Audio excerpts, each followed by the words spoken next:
Over the past year, founders have raised $425 billion, while most founders still can't even close out on their first round. It's not because their business is bad or their product was weak, it's because they were outreaching to the investors at the wrong time. The meta behind how capital actually moves has changed entirely. Back in 2020, the hard part was getting in front of investors to get a check written out. Today, you could get on a call with the CIO of a top-tier family office in Singapore within a few weeks.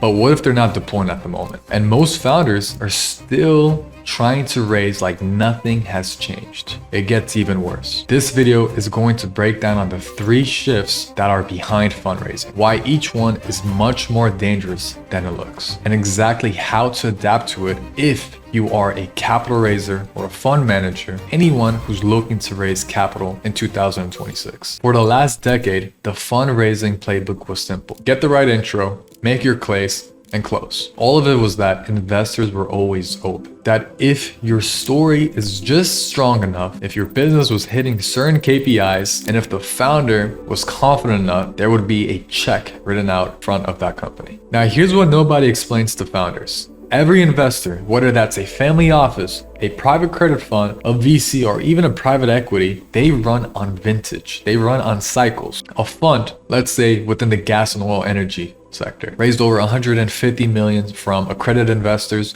and even a few family offices. They spent about 2, 3, 4 years of deploying that capital to specific mandates. Within that timeline, that first initial 4 years, that is where they made all of their investments. From 5 to 7 years out, they are now sitting on maintaining and managing their portfolio companies.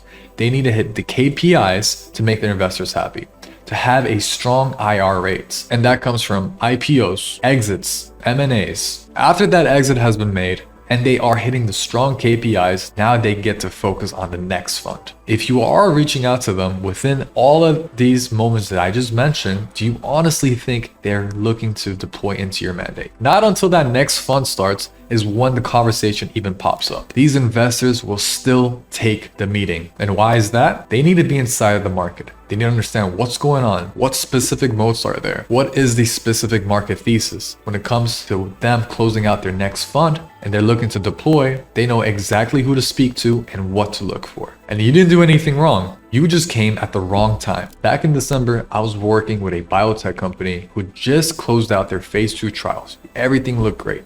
They were past IND, they were on to human data, and they were now looking to fund for their phase 3 trials. And they spent months reaching out to multiple VCs and funds and family offices from the US, EU, and even the Gulf. However, everyone told them that their numbers don't look good. They're not interested in life science mandates at the moment, and maybe they should come back next year. The way biotech works is they need to get FDA approved so that they can start working with pharmaceutical companies to get to manufacturing. Now, the issue was they didn't know who to reach out to. So what did we do? We put their specific moat inside of the market. We took a look at what the numbers look like, rearranged the entire pitch deck, and we filtered out the family offices and funds that we were going to be targeting. Within a matter of weeks, we booked them 57 LP introductions from APAC, the Gulf, and even parts of Europe. Now, this is one of the specific cases that we worked on where the founder was just reaching out to the wrong people at the wrong time. So first,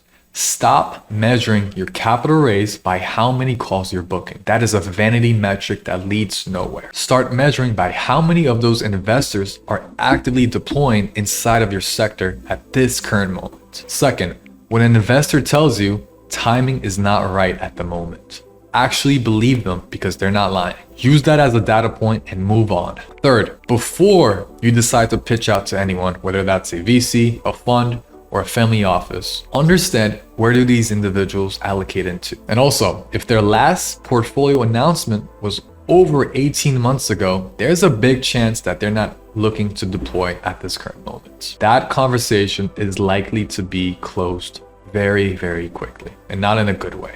The founders and capital raisers who are closing and getting those transactional fees, they don't have a better outreach system. They don't have a better company or track record or deck.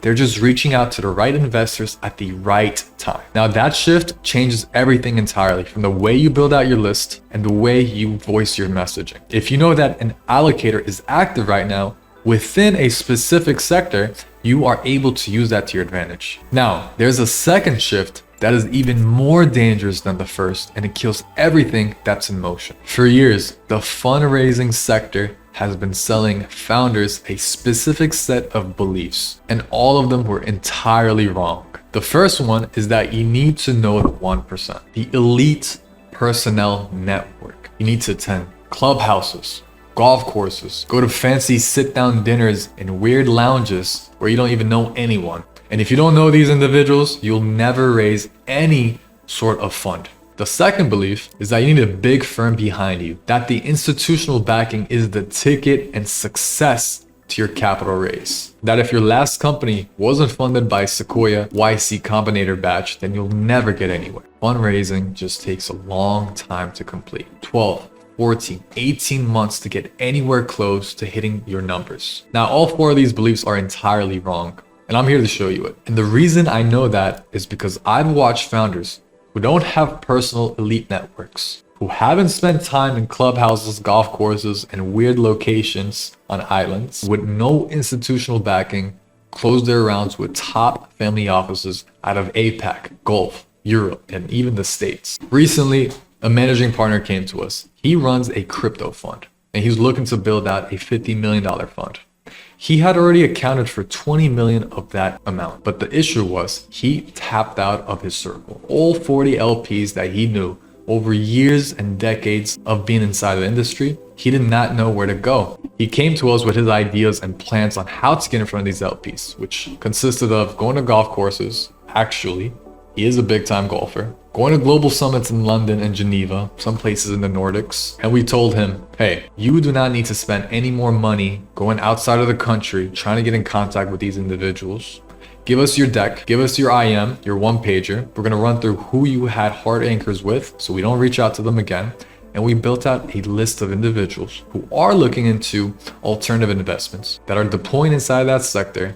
They're attending conferences, and we set up introductions between the fund manager and these LPs, which resulted into about 27 high intent meetings within 2 months. And out of all of those meetings, about 9 of them closed into hard anchors with term sheets and bank wires that actually cleared. So stop optimizing for who you know and start optimizing for who is actually deploying right now within a specific sector inside of a specific mandate. And from there, you'll be able to find out if these individuals would even be interested at your mandate right now. Now, these beliefs cost founders and fund managers months of their life. But the third belief is the one that ends the race entirely, because it's invisible until it's already too late. Now, shift 3. The signals are public, but almost nobody is even reading them out. The information about which investor is actively investing, it actually exists. Investors leave signals everywhere. From public filings, new personnel changes, new conference attendance, portfolio updates.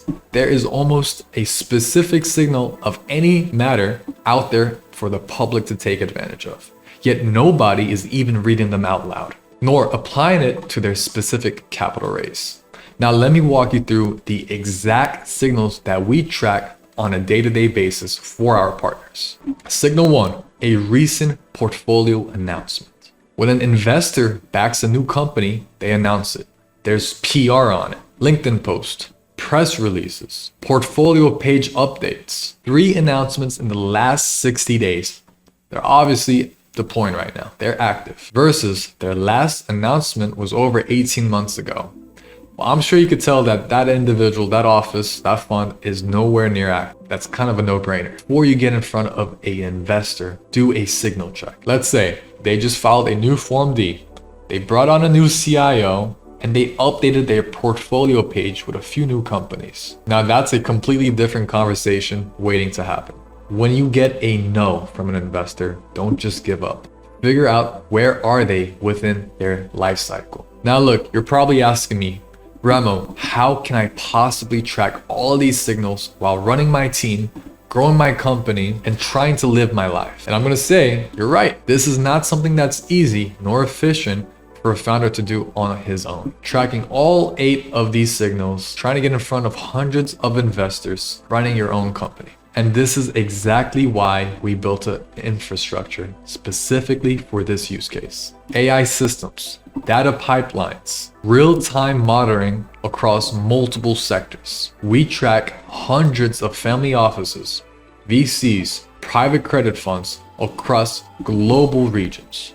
And when we identify a specific LP who is active, we make that warm conversation between our partners and the investors. Now, this changes everything entirely from the dynamic to the way the term sheets are set up.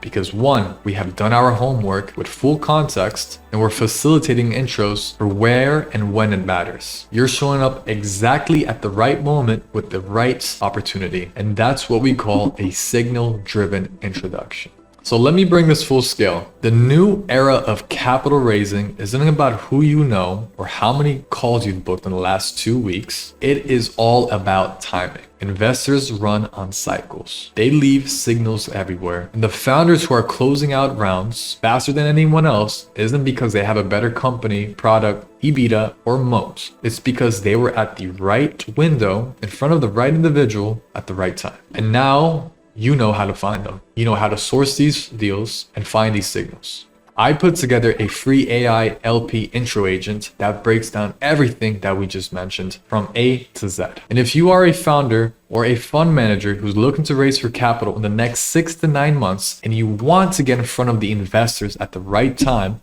book a call below. Me and my team do this on a daily basis. We book over 60 calls a week for our team alone. And this is from family offices coming to us looking for deal flow, fund managers who want to deploy into specific mandates, and individuals like you. Let's make sure you're talking to the right people at the right time. I'll see you next time.